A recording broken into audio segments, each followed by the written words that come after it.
Internet पे जाके पढ़ा क्या है नेशनल हेराल्ड, सुनने में तो काफी खतरनाक लगता है। जो उसके फैक्ट्स हैं उससे तो लगता है कि ओपन एंड शट केस है।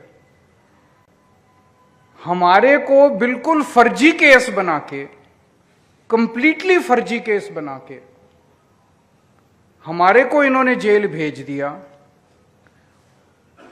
उनमें से कोई, गांधी परिवार से कोई जेल नहीं गया अभी तक।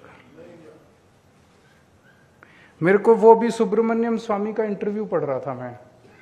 उस इंटरव्यू में पता नहीं वो कौन सा केस कह रहा था, एक केस का जिक्र कर रहा था कि मैंने कोर्ट में केस किया, फिर उसकी वजह से राहुल गांधी जी जेल चले जाते, लेकिन मेरे को मोदी जी का फोन आ गया कि जेल नहीं जाने देना इनको। बोलो, फिर मैं मोदी जी के फोन के बाद पीछे हट गया। मैंने कहा नहीं। तो 2014 के चुनाव में मेरे को याद है, ये हरियाणा के अंदर जितने लैंड स्कैम हुए थे उसमें रॉबर्ट वाड्रा, इनका सबका नाम आता था। उस टाइम कितना शोर, दामाद जी, पूरा 2014 का चुनाव ये दामाद जी के नाम से जीते थे। जीजा जी के नाम से जीते। अब कोई वही नहीं है। 2G केस बंद हो गया, कोयला घोटाला बंद हो गया, केस ही बंद हो गए। तो कुछ तो है। तो जनता बेवकूफ नहीं है, जनता सब समझती है। जनता में चर्चा चल रही है कि कांग्रेस और इनके बीच में गठबंधन है, कांग्रेस और बीजेपी के बीच में गठबंधन। हम लोग गठबंधन करने नहीं आए थे, हम लोग देश के लिए आए थे और देश के लिए लड़ते रहेंगे। कभी कॉम्प्रोमाइज की राजनीति मत करना, देश की राजनीति करना। देश के लिए अगर कभी कॉम्प्रोमाइज करना पड़ा, हमारा सर कटा देंगे, कॉम्प्रोमाइज कर लेंगे। लेकिन अपने सत्ता के लिए, पार्टी के लिए, अपने लिए, परिवार के लिए कॉम्प्रोमाइज नहीं करेंगे। वहां किसी किस्म का कॉम्प्रोमाइज नहीं है। आज दिल्ली के अंदर पिछले 6 महीने से इनकी सरकार है। मैं भगवान में बड़ा यकीन रखता हूं और मैं समझता हूं भगवान जो करता है अच्छे के लिए करता है।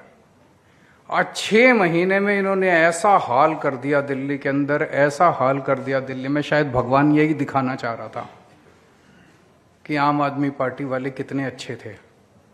आज जनता याद कर रही है कि नहीं कर रही है? जनता याद कर रही है। मेरे पास अलग अलग लोग आते रहते हैं, काफी लोग आते हैं, मैं सबसे मिलता हूं। कोई कहता है जी आज चुनाव हो जाए तो 60 से ज्यादा सीट आएगी, कोई कहता है जी 65 से, कोई कहता है जी 70 की 70 सीट आएगी आज अगर चुनाव हो जाए तो। इन्होंने क्या नहीं मतलब बिजली 10 साल से बिजली नहीं गई थी कि एक भी इलाके में। सारे इन्वर्टर वालों की दुकानें खुश हो गई थी, उन्होंने दोबारा दुकानें खुलवा दी सबकी। इतनी बिजली। मैं लुटियन दिल्ली में रहता हूं, जो कि बिल्कुल प्राइम एरिया है। प्रधानमंत्री का घर थोड़ी सी दूर, राष्ट्रपति भवन थोड़ी सी दूर। मेरे घर रोज 5-5 बार लाइट जाती है, कभी आधे घंटे के लिए, कभी 1 घंटे के लिए, कभी। बाकी दिल्ली का तो क्या हाल है। पूरी दिल्ली में बिजली जा रही है। बच्चों की फीस बढ़ गई, प्राइवेट स्कूल के अंदर इतनी बच्चों की फीस बढ़ गई, सड़कें टूटी पड़ी है। एक बारिश में पूरी दिल्ली का बुरा हाल हो जाता है। सीवर जाम पड़े हैं, जहां पानी देकर दिल भिजवाया था वहां पानी नहीं आ रहा। अब लोगों का बहुत बुरा हाल हो गया। झुग्गियां तोड़ रहे हैं, चारों तरफ झुग्गियां तोड़ रहे हैं। रेडी वालों को, गरीबों का तो जीना हराम कर दिया इन लोगों ने। तो दोस्तों, जो 15 साल में कांग्रेस का हाल हुआ था और जब हमारी सरकार बनी थी उस टाइम लोगों ने कहा था कांग्रेस को हटाना है। आज इन्होंने 6 महीने के अंदर दिल्ली का वो हाल कर दिया। लेकिन अब 5 साल बाद ही जनता को मौका मिलेगा इन लोगों को हटाने का। और पूरे देश का इन्होंने बुरा हाल कर दिया। अब तो ये ऑपरेशन सिंदूर के बाद और अब ये जो 50% टैरिफ लगाया, आज ही मैंने प्रेस कॉन्फ्रेंस की थी, पता नहीं आप में से कितने लोगों ने देखा।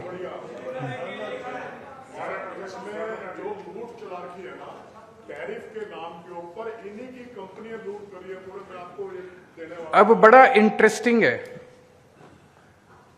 भाई, एक तरफ तो अमेरिका ने 50% टैरिफ लगा दिया हमारे ऊपर। उसकी वजह से हमारे देश में बहुत सारा जितना एक्सपोर्ट था वो सारा एक्सपोर्ट बंद हो गया। कंपनियां बंद हो जाएंगी, टेक्सटाइल की कंपनियां, ज्वेलरी की कंपनियां, जेम्स की कंपनियां, बहुत सारी कंपनियां बंद हो जाएंगी। लाखों लोग बेरोजगार हो जाएंगे। कनाडा पे टैरिफ लगाया। कनाडा ने क्या किया? ट्रंप ने 25% टैरिफ लगाया, कनाडा ने 50% लगा दिया। 5 दिन के अंदर ट्रंप को झुकना पड़ा, अपना टैरिफ वापस लेना पड़ा। यूरोपियन यूनियन के ऊपर ट्रंप ने टैरिफ लगाया, यूरोपियन यूनियन ने दुगना टैरिफ लगा दिया। ट्रंप को झुकना पड़ा, ट्रंप ने वापस ले लिया। उधर और भी कई देश हैं, जिन जिन छोटे छोटे देशों के ऊपर ट्रंप ने टैरिफ लगाए, वो हमारे देश में प्रधानमंत्री जी क्या कर रहे हैं? ट्रंप ने 50% टैरिफ लगाया, मोदी जी ने हमारा जितना था वो भी जीरो कर दिया।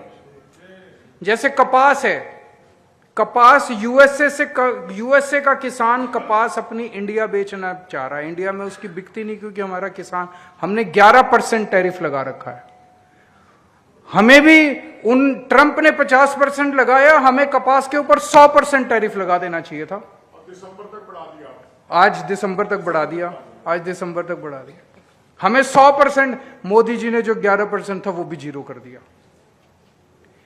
पता नहीं क्या मजबूरी है मोदी जी की, जो घुटने टेक के बैठे हैं ट्रंप के सामने। सबको पता है क्या मजबूरी है, सबको। एक आदमी के लिए उन्होंने पूरे देश को गिरवी रख दिया, एक आदमी के लिए पूरे देश को। तो मुझे लगता है इनके नंबर अब गिने चुने कुछ दिन के मेहमान हैं ये लोग, पूरा देश देख रहा है, और ये ऐसी अपनी दुर्गति बना के जाएंगे कि पूरे देश के अंदर काले अक्षरों से इन लोगों का नाम लिखा जाएगा। आप लोगों से मेरा एक ही निवेदन है, जनता के बीच में रहो। आने वाले समय में मेरे को पता चला ये बिजली की सब्सिडी भी खत्म करने जा रहे हैं। दिल्ली के अंदर जो फ्री बिजली मिल रही है ये इनको बहुत तकलीफ दे रही है। बिजली की सब्सिडी खत्म करने जा रहे हैं, फ्री बिजली बंद करने जा रहे हैं। जनता के बीच में रहो, जनता के सुख दुख में काम आओ, बस यही करते रहो। अभी भगवान ने आपको यही संदेश दिया है कि जब तक अगला चुनाव नहीं होता, अगले चुनाव में फिर आपको गवर्नेंस का मौका मिलेगा।